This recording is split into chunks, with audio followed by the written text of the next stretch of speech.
Dr.RMitchell, who is the academic dean at Fisk University, as well as a professor of history at Fisk University, and Ms. LWynn, who is an adjunct professor of history at Fisk University, as well as a person who works with the Tennessee Historical Commission.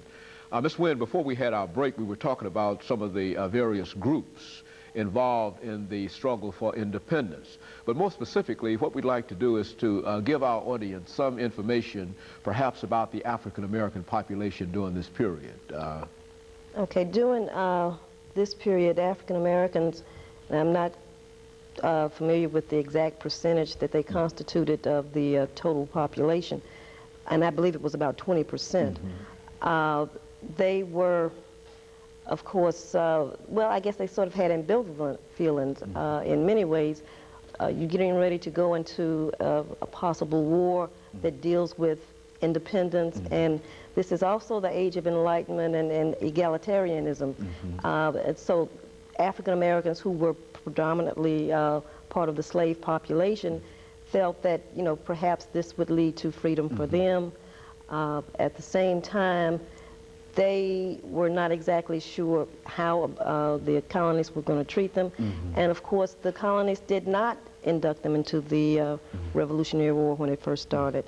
The British did not do it immediately, and the colonists did not do it until the British offered them entrance into their army, guaranteeing them freedom after it was over.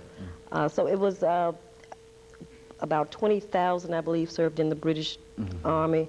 About 5,000 served in the Continental Army. They were, after the war was over, of course, there was, you know, they found out that both groups, to some degree, had fabricated stories to them. They all were not guaranteed given the freedom that they had been promised. Some were. I'm not trying to indicate that they all were not given freedom, but some were not, and that's on both sides. Phyllis Wheatley, who is known as the first black poet in America, spoke to the issue of the revolution. And you know, Phyllis Wheatley is often perceived as being somewhat benevolent on the issue of the Revolutionary War. But she was not. She wrote a poem, and she talked, in that poem she talked about how we too as Americans want that principle, that same principle that God implanted in your breast, that we have it in our breast. And you know, we do not want the oppression. We want the principle of freedom. So it was, they had their hopes up. That's a wonderful point, because the American population of African Americans at the time, please understand, they were experiencing the same thing everyone else was experiencing. The slave population, which, as Mrs. Wynn points out, was a majority, and the free population. I think one of the real errors in American history with regard to African Americans is the attempt to always make us one homogeneous population.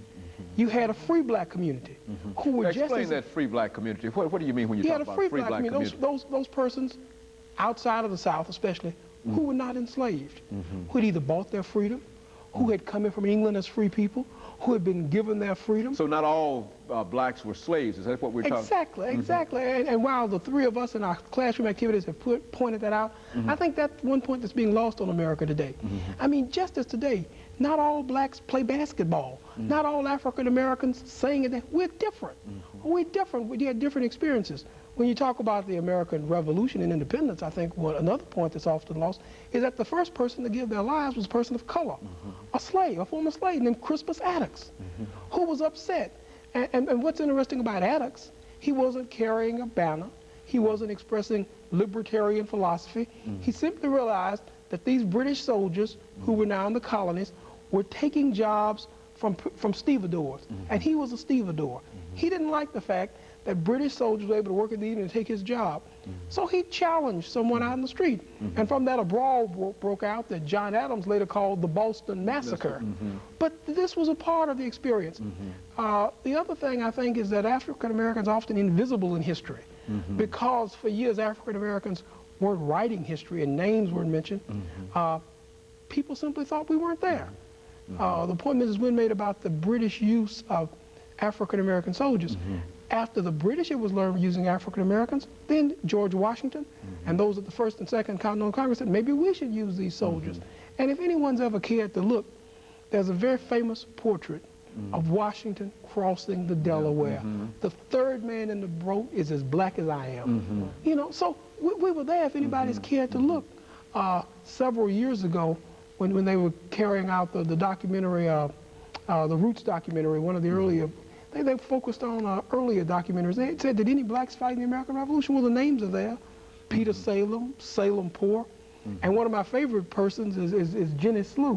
What was Jenny Slew's role? Well, Jenny Slew was involved in the revolutionary. As a matter of fact, she served as a spy. You know, and when we talk about African American history, and then you start talking about women's history, I often tell my students that, you know, when we start dealing with women's history and black women, you know, women's history is a footnote, but black women, we're the end note. You know, so we're almost not there. We're almost not there, but yet we were very much involved, and we have been involved from the very beginning. You know, we carry that double burden of race as well as sex gender, or gender, and you know, and we are there. Is taken just like with African American history. African Americans were not writing the history. Well, the women weren't writing the history, and black women were not writing the history, and that is beginning to take place, and these names are beginning to surface now. Just as we know the white woman Deborah Sampson, who dressed up as a man, participated. Jenny Slew, a slave woman, who simply the English soldiers were talking in front of her. She went back and told the Americans. They didn't see her. She was invisible because she was a black woman. And so there's a case that can be made that many people have been left out of the American experience. And if the Declaration of Independence has any meaning in 1996, it is incumbent upon persons like yourself, are we saying, to bring that information out. Is that what we're saying? Accidentally. The Declaration of Independence became a great freedom document for African Americans. People didn't realize that.